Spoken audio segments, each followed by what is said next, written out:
If you've ever sat at your desk with your heart racing, if you've ever spiraled after one single email, if work follows you home, into your car, into your shower, into your sleep, then you already know the truth.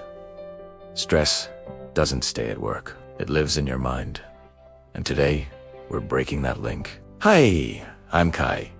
Welcome to episode 7 of Overthinking and Mental Clarity. Most overthinking doesn't start at home. It starts at work. In the United States, with its fast-paced offices, intense deadlines, terrifying performance reviews, and non-stop notification stress is constant. And constant stress creates constant overthinking. Today, I want to help you understand the hidden link between American work stress and your overthinking mind, Dan. What you can do to break that cycle without quitting your job or escaping to a cabin in the woods.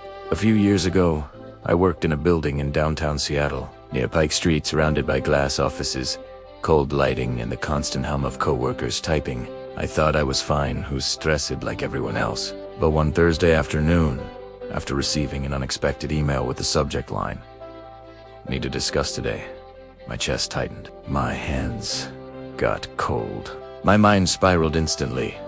What did I do wrong? Am I in trouble? Did I mess something up? Is this my fault? I couldn't focus, couldn't think, couldn't breathe normally. But nothing was wrong. It was just a simple meeting. It was my stress creating overthinking. That day, I learned overthinking is not a thought problem. It's a stress problem. So here's the invisible link between stress and overthinking. First, stress floods your brain with cortisol. This chemical increases alertness, but it also increases fear. It tells your brain, pay attention, something might go wrong. Second, your brain switches into survival mode. Your mind becomes hyper-aware, overanalyzing everything in case danger appears. Even harmless things, like emails or conversations, suddenly feel threatening. Third, stress reduces your rational thinking. Your logical brain weakens while your emotional brain takes over. This is why small problems feel huge and minor tasks feel impossible. And finally, your nervous system stays activated. Even after work, your body remains in fight or flight. If your body is stressed, your mind will always What does work stress look like in modern America? It looks like answering emails on weekends, checking messages at dinner, and constantly worrying about your performance. It's the fear of being replaced, the draining office politics, the relentless pressure to be productive, chasing deadlines, and the financial stress tied to job insecurity. Overthinking is the mind's way of trying to survive in an environment that never slows down. So, what are the signs that your overthinking is actually caused by stress? You replay conversations over and over. You live in fear of making mistakes. You panic after receiving even small bits of feedback. You can't seem to shut off your brain after work. You feel mentally full all the time. You overanalyze every single decision. You catastrophize about the future. And you feel tired even after a full night of sleep. This is not your personality, TZ stress. Now, let's talk about how to break this cycle. Here's a simple 3-step method that works even in the busiest workplaces. Step 1. Calm the body before the mind. Overthinking begins in the body, so we need to start there. Try this right now, even at your desk. Relax your shoulders, unclench your jaw, open your palms on your lap. Slow your breathing, just for a moment. Then, say silently to yourself, I am not in danger. Your brain follows your body's lead. When your body is calm, your mind can be calm. Step 2. Question the fear before believing it. Stress makes your brain lie to you. It creates worst-case scenarios out of thin air. So when a thought hits you, what if I messed up? What if they're upset with me? What if I fail? Ask yourself one simple question. What evidence do I have? Most of the time, you'll find the answer is none. You're reacting to a feeling, not a fact. Step 3. Set a mental clock-out time. Americans don't leave work at work.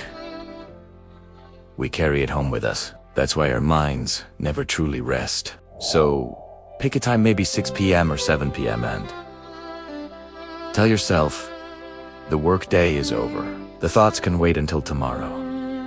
Your nervous system needs boundaries to quiet the noise. This isn't about ignoring problems. It's about giving your mind permission to rest and recover. I remember one afternoon in Austin, Texas. I walked out of the office and sat on a bench near Lady Bird Lake. The sunset was soft. People jogged by. The air smelled like summer. And I thought to myself, I can't control how stressful work is, but I can control what I carry home with me. I decided to start clocking out mentally, not just physically. Within weeks of practicing this, my overthinking softened, my energy returned. My mind became mine again. How will you know you're breaking the stress overthinking link? You'll stop spiraling after every email. You'll sleep better.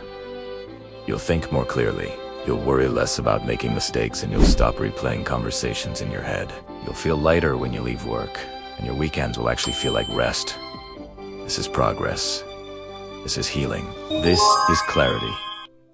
Here is what you need to hear today. You are not weak for feeling overwhelmed. You are not too sensitive. You are not failing because stress affects you deeply. You're human. You're trying. You're doing more than you realize. And you deserve a mind that feels calm, not constantly threatened. You can break this cycle slowly, gently, and intentionally. So here is your action challenge for today. Just do one of these things. Take a 3-minute breathing break at work. Leave one email unanswered until tomorrow. Stretch your shoulders at your desk. Take a short walk before going home. Or choose a huge mental clock out time. Small actions break big cycles. If this episode helped you understand your mind a little more, share it with someone you know who's dealing with work, stress, too. And if you're ready to reclaim your peace, even in a demanding world, subscribe to Inspire Change today. This is episode 7 of Overthinking and Mental Clarity. Hit subscribe, turn on notifications, and join me, Kayas. We continue breaking fear, releasing stress, and building clarity one breath at a time. You deserve a mind that feels safe, even at work.